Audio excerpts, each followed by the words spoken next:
nang sing along.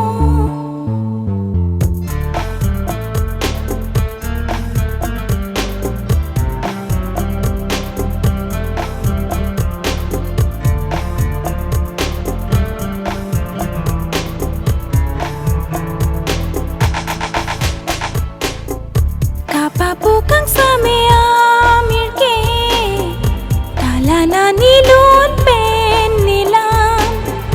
kapang humajo amanay tahe kachi tham sing du kalam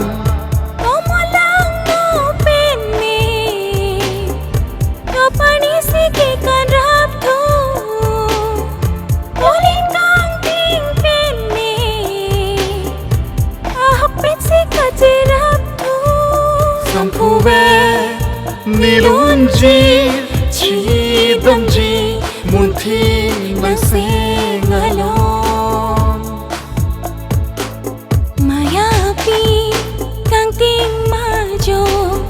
eklo nang raji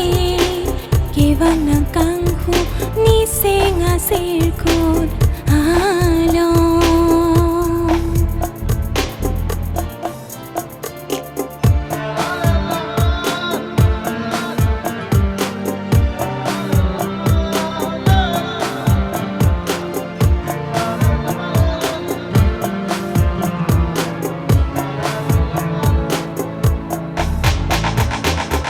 Nang sati seki kwenji pulote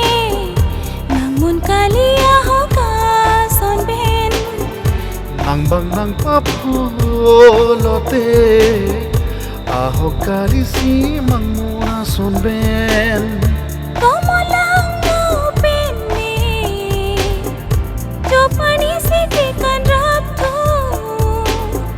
bolin kang ting ben ni ahapet sika jirap thu sampuve nilunji chidamji munthi nang sing along.